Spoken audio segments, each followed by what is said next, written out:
world. This is the perfect shelter. Mhm. Okay. We stopped at Uttanapad's deep meditative state. And now we're going to study what Dhruva Maharaj did. Who would like to start reading, please? I'll do. Please. He first bathed in the Yamuna river, said Maitreya. We have to start from the rising sun red in the sky. Okay. The rising sun reddened the eastern sky. Maitreya and Vidu finished their simple breakfast of fruits and nuts, and after washing their hands, sat down to continue their discussion. Vidura's mind returned to the previous night's narration. He asked Maitreya what happened to Dhruva after Narada left. He first bathed in the Yamuna river, said Maitreya. Then he began worshipping Lord Narayana exactly as Narada had instructed. What did he eat? He ate nothing for the first day and night. Then, seeing the monkeys eating berries from nearby trees, he ate a handful of those ones every third day. Even this he did simply to stay alive, for his only interest was to make progress in devotional service. In the second month, he reduced his eating to once every 6 days, not wanting to interrupt his worship to climb trees for their berries. He ate the dry grass and leaves that lay on the ground. By the third month, he was completely absorbed in the Lord's service in a deep meditative trance, and he gave up eating altogether. How did he stay alive? The body can survive by just drinking. So every 9 days he drank Yamuna water. By the fourth month, Dhruva mastered the yogic breathing technique. He was able to sustain his life by just inhaling air once every 12 days. He remained in a trance of worship without interruption. By the fifth month, he was standing on one leg, motionless like a column. His mind concentrated on the super soul, his senses perfectly controlled. This reminds us of Bhagavad Gita verse 3.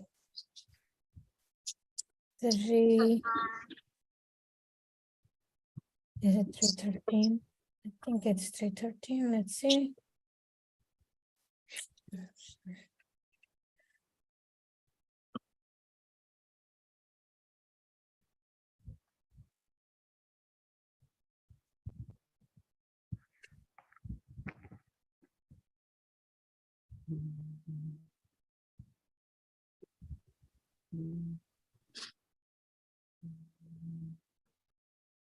Oh, it's 331. Sorry.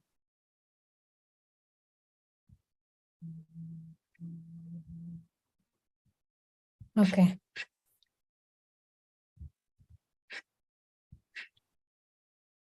Should I read Not everything. a translation? No. See, from here. So this is saying, but an ordinary man with firm faith in the eternal injunctions of the Lord, even though unable to execute such orders, becomes liberated from a bondage of the law of karma. In the beginning of Krishna consciousness, one may not fully discharge the injunctions of the Lord, but because one is not resentful of this practice and works sincerely, without consideration of defeat and hopelessness, he will surely be promoted to the stage of pure Krishna consciousness. We can see here in Dhruva Maharaj's case, he's actually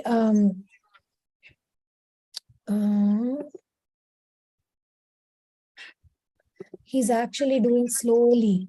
He saw the monkeys eating, then he wanted to stay alive and he ate every third day.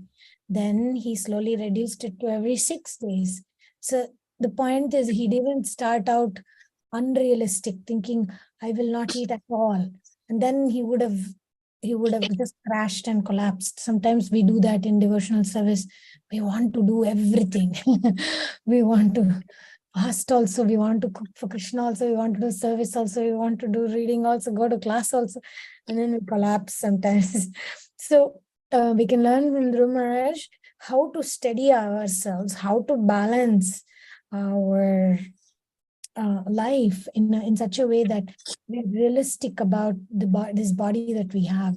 And Dhruva Maharaj did that. Nobody taught him that, but he was listening to his body. So the body is the indicator for us, especially women. The body tells us when to do something. When we are angry, the body tells us. All these diseases that we experience is all a reaction of the emotions that we know we have experience of. And this Dhruva Maharaj story also shows that he channeled his negative emotions in austerity. And this is my biggest realization while reading this chapter, that whenever I have any negative emotions of disappointment, hurt, betrayal, neglect, it's time that Krishna is telling me to invest those energies in austerity. Whatever kind of austerity that is recommended by our Parampara and Guru Maharaj. Because if we don't engage that in austerity, it will give us only sickness. When people feel angry and upset and feel like victim, it'll only make us sick. Instead, actually, if we turn those energies into positive, positive inspiration for change, that's what Dhruva Maharaj is doing. He's using it to please Supreme Lord. He's using it to call to the Supreme Lord. So we can also adapt that. Whenever we are angry, we chant more. Whenever we are sad, we read more and take shelter of them. Like that. We don't need to suppress the emotion, nor do we need to depend on people around us who may not have the strength and the capacity and the intelligence to be there for us. But we release that energy by engaging in some activity that is Krishna conscious and favorable for our progress. This is my realization. Okay, we can continue reading.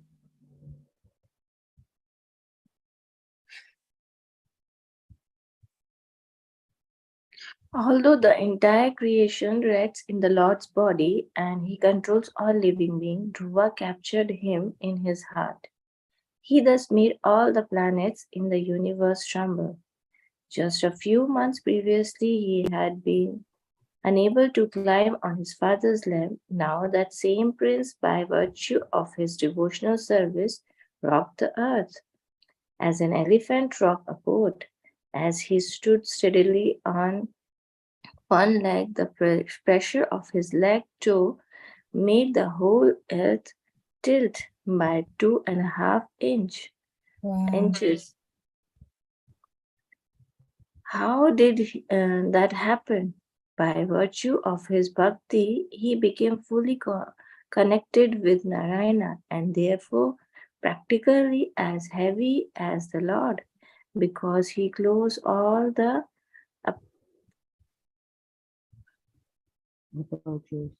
apertures of his body to absorb himself in devotional service. No one in the universe could breathe, not even the gods, unable to understand what was happening. They took shelter of the Supreme Lord. All the gods went with Brahma to the milk ocean, where Shirodaksha Vishnu lies. Kneeling on the shore, they prayed, "Our dear Lord, every living entity is suffocating. We have never seen such a thing. You are our only refuge. Since you alone can protect everyone, kindly save us from this stranger." Brahma received a message from Vishnu in his heart, which he shared with the gods. The Lord said, "My dear gods, do not be frightened. This situation has arisen because the severe austerity of King Uttanapada's son. He has stopped the function of all his senses and he thinking only of me because he has suspended his breath. The universe breathing has stopped. I shall personally go and stop him from continuing his practice. You may all return home without anxiety, as you will soon be saved from this situation. Wow. Let's pause there. So Brahma personally.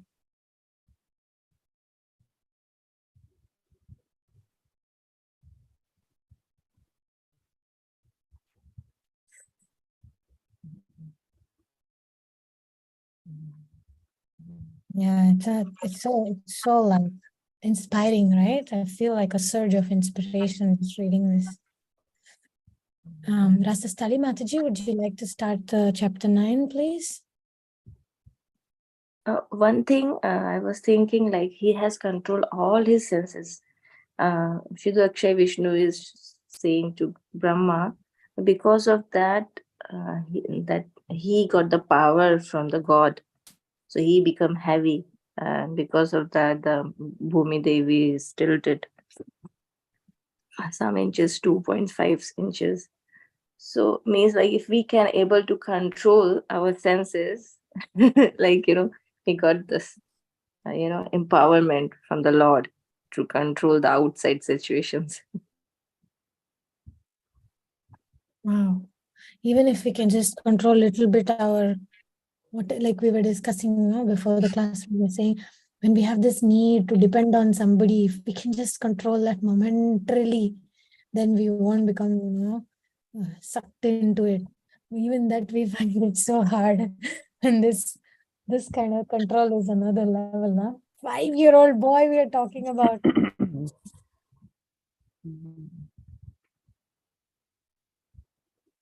Yeah. Okay, let's continue chapter 9. Okay. Dhruva returns home. Dhruva perfects his meditation and sees Vishnu, who comes in person to bless him. The prince then returns to his family. Vidura leaned forward. What happened next? Maitreya said. Once they were reassured by Vishnu, the gods were peaceful. They offered their obeisance to the Lord and returned to their respective heavenly planets.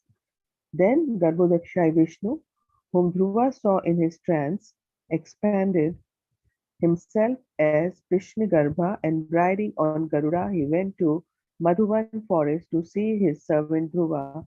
Listen what transpired. Dhruva stood motionless on one leg, his eyes closed. In ecstasy he visualized a form of Vishnu, brilliant like lightning. Suddenly Vishnu disappeared. Dhruva let out an involuntary cry. Where was his Lord? His meditation broke, and he opened his eyes. Standing before him was the same person he had seen in his heart. Surges of bliss swept through Dhruva's body. He was stunned and unable to move. He perspired, and goose pimples covered his body. His complexion turned pale. Tears welled in his eyes. His voice choked, and his body shook. He stared unblinkingly, drinking Narayana's beauty with his eyes.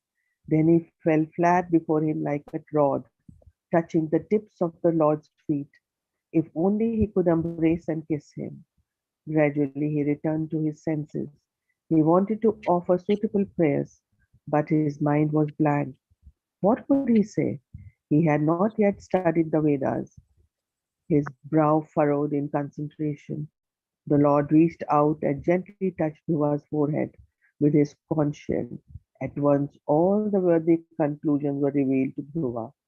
He perfectly understood the nature of the absolute truth and his different energies, as well as his own relationship with him. His intellect had at once matured into that of his adult self. In the future, he would be so wise that he would rule a planet which would never be destroyed, even at the time of universal annihilation.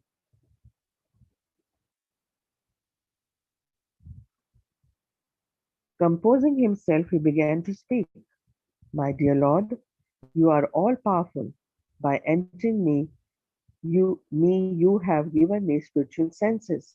My hands, legs, ears, touch, sensation, life force, and especially my power of speech are spontaneously and irresistibly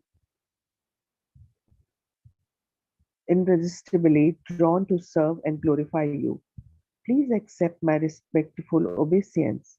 Lord, although you are always an individual, you possess multifarious, all-pervading energies by which you act in both the spiritual and material worlds. In the material cosmos, your energy Maya first manifests the Mahatattva, which includes the three modes of nature required for creation. You then enter the cosmos in your personal form, Garbhodakshai Vishnu, and activate the varieties of existence. Just as fire acts variously in different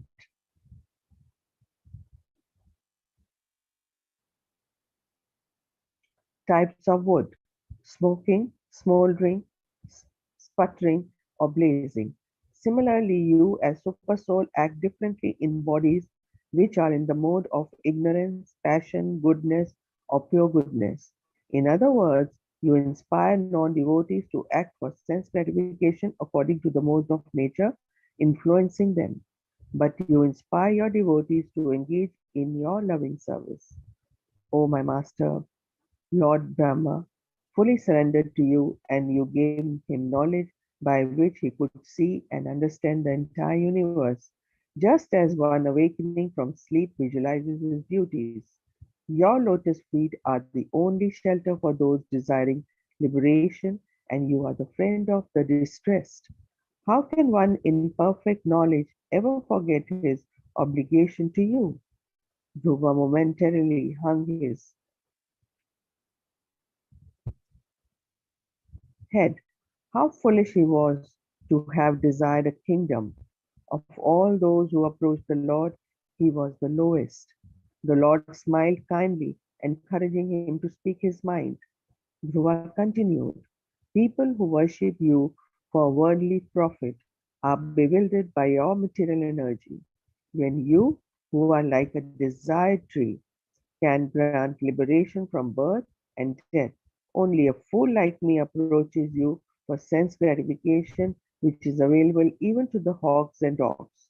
A smile played at the corner of Vishnugarbha's mouth. Do you mean to say that the highest boon I can grant is to merge you into my effulgence, the impersonal Brahman? Dhruva looked at the Lord. What did he mean? Of course, generally, when people spoke of liberation, they meant merging with Brahman, or in other words, becoming one with the Lord. Dhruva said, my Lord, the transcendental bliss one enjoys by meditating on you or hearing about you from your pure devotees as far exceeds even the happiness of merging with you. Never mind that of going to the heavenly planets, which is so fleeting. What then would you like from me? Asked Vishnugarbha. My Lord, please bless me that I may forever associate with great devotees who always hear about and glorify you. You do not want liberation? I only want to hear about you from your devotees who have no material contamination. The bliss that comes from such association is endless, like the waves of the flowing river. You will still have to suffer the pains of birth and death, said the Lord. My Lord, the great joy that comes in such association vanquishing vanquishes all suffering. I am no longer afraid of material existence, for I have become intensely eager to hear about your eternal qualities and pastimes. Think carefully, Dhruva. Do not be rash. When you have a material body, it is impossible to avoid physical disturbance. There will also be suffering coming from relatives and life in general. Oh, Lotus Navel Lord, please just give me the expression of your pure devotees who are fully absorbed in relishing the fragrance of your lotus feet. That will free me from my bodily pains and pleasures, and from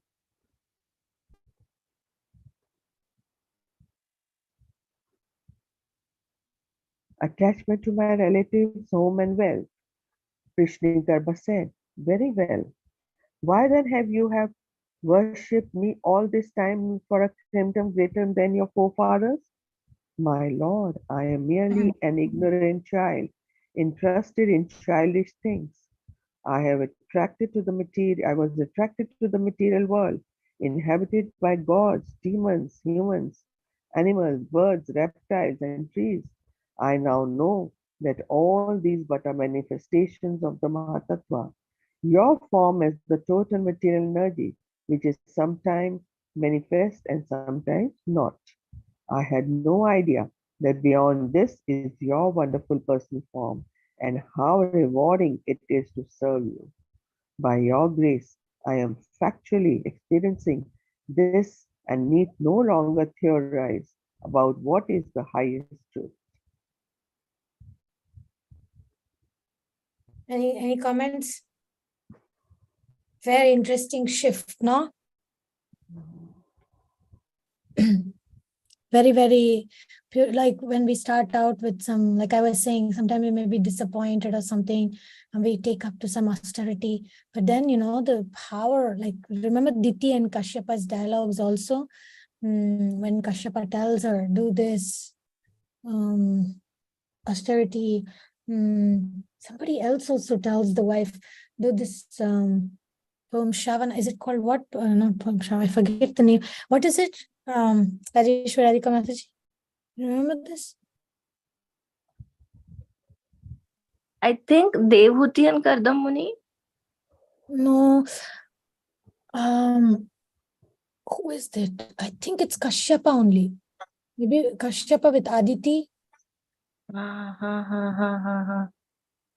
Because he basically preaches and says, that she, like, and then her mood changes, or maybe with Diti only later. Basically it's Kashyapa only. I remember it's Kashyapa, but I'm not sure if it's with Diti or Aditi. Diti only, I think, yeah. Then, her mind changes. When is the time, Indra comes into her womb, remember? Yes. Yeah, it's Diti only. So, what happens is when we take up austerities, then when I was saying earlier, when we channel our negative emotions and energies into austerity, Krishna will purify the negative consequences, but then take that energy. See, negative emotions is also energy. So best is to engage it in Lord's service, because then Krishna will purify our intentions and our desires and then give us the ultimate good. Like in Dhruva Maharaj's case, he started it out as the impulse of wanting to get a better kingdom than his father and grandfather. He started out like that, but the austerity and taking shelter purified him. It calmed him down. Sometimes when we are angry, we just say things and do things. But then when we calm down, we look back and say, oh, why did I say like that? Why did I do like that? Especially during our periods, right? So sometimes we need to kind of give time, give the space, and give space by engaging in chanting, give space by asking the Lord to take control. Yeah, this reminded me of the thing that's called dialogue with Diti and Kashyapa only. I like when Krishna is like, very well, why then have you worshipped me all this time for a kingdom greater than your forefathers? Krishna is a little bit like perplexed. Excuse me, you called me here for something, and what's going on? Oh, and then Dhruva is like, I am a child. I don't know what I was saying. I was just attracted to the material world. Now, Lord knows everything. He knows that what he wants. exactly. Now he wants to just shun his emotion. Now you speak up. Actually, the Lord only changed his emotion. He knows that. Then he's just like now testing. So sweet, actually. This is such a sweet shift.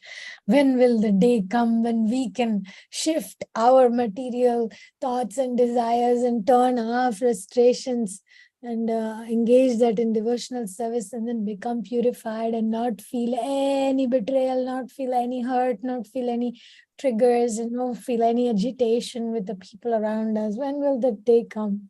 It will come. Because, people are not going to change. Fact of matter is Suruchi is not going to change. Or whoever, people involved are not going to change. But we can rise above these. Why I like this, I don't like this, I want to be respected, I want to be honored, I want to be adored, I want to be loved.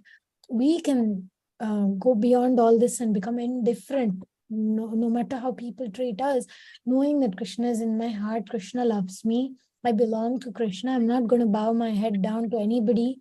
I'm not going to kiss anybody's feet and to try to please somebody else, like anybody else other than the Lord. That state of consciousness is what Dhruva has also achieved now, that he doesn't want kingdom just to make himself feel good. And when I say others, we are also included in others, because there is only one Parabrahma, that's Krishna, and everybody else is others only, Jivatma and Paramatma. So there's only one Paramatma, Krishna. So that's only one that matters, what he thinks, what he feels, what he blesses. Everybody else, including ourselves, is in the category of others. So, Aru Munidarenu, Aru Munidavarenu Malparu, Aru Validavarenu Malparu, Aru Nehigar, Aru Dveshigal, Aru Dashinaru. Oh, I wish I could tattoo this into my mind. This is a verse that says, who Aru Munidavarenu Malparu. If somebody is upset with you, what can they actually do to you, to your soul, And if somebody is pleased with you, what can they actually benefit your soul anyway? Who is real friend? Who is a real enemy? Only, and if the Lord is pleased, you gain benefit. And if the Lord is displeased, there is no point of anybody else being pleased or like that. And if the Lord is pleased, what is the point if anybody else is angry? Such a powerful verse. This is. Actually, I should, Snehavati Mataji, we should write this for our, I'm going to take a note. This is very powerful. Aru Munidavarenu Malparu, Aru Validavarenu Malparu. Such a good meditation. Yeah. This was Prahlad's mood, and now Dhruva has reached there. He's like, by your grace, I'm actually experiencing this and need no longer theorize about what is the highest truth.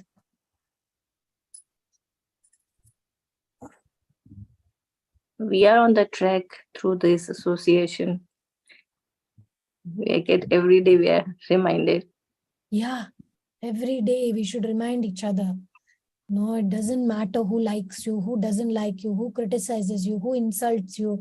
Nothing of that matters. Become indifferent to all that and know that if the Lord is pleased with you, nothing can shake you.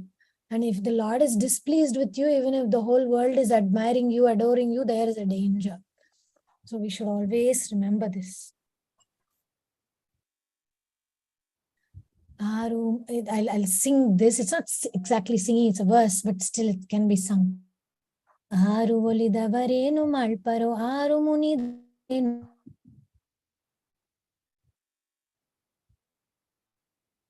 ಕ್ರೂರ ಜೀವರ ಹಣಿದು ಸಾತ್ವಿಕ ಧೀರ ಜೀವರ ಪೊರೆದು ನಿನ್ನಲಿ ಸಾರ ಭಕುತಿಯ ನಿತ್ತು ಪಾಯ.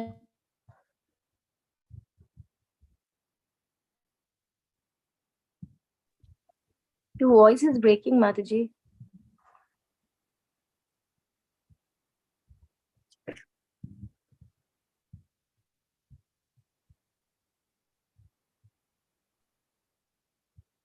Father, please.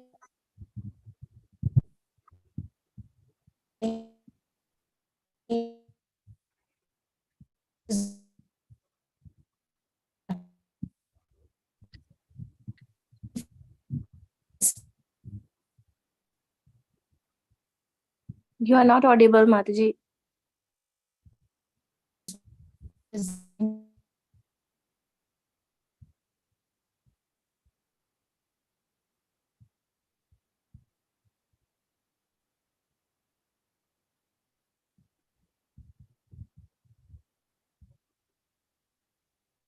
Rasasthali Mataji, are you able to hear? No, I can't hear Govinda Mataji. I can't hear her. I can only hear you. Yeah. Yeah. I'm sorry.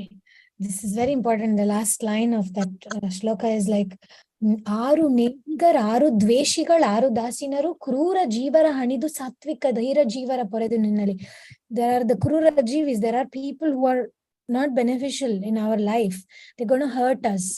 So please protect me from that hurt and turn that hurt into bhakti and protect my bhakti, seed of bhakti in my heart, so that nothing of this world, because praise of this world is also cruel, because praise of this world, it covers as an illusion.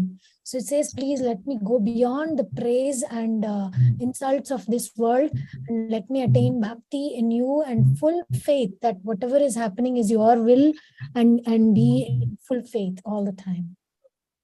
Om Tat Sat. Aye. May Lord Krishna, Shri Radha Madhava give us the bhakti in our hearts so that we can channel all our energies towards them, and may their will be done. May we deepen our Bhakti Lata Beej. May we nourish our Bhakti Lata Beej and nourish our devotion. And may we always be the association of like-minded Vaishnavas who are also progressing in the path of pleasing Lord Krishna and Guru and Gauranga. Hari Bol. Hari Bol. Hari Bol. On this auspicious Ekadashi day. Hari Bol. So beautiful. Thank you very much. Have a great Ekadashi, all of you. Hari Bol. Thank you. Hare Krishna. Indira Ekadashi.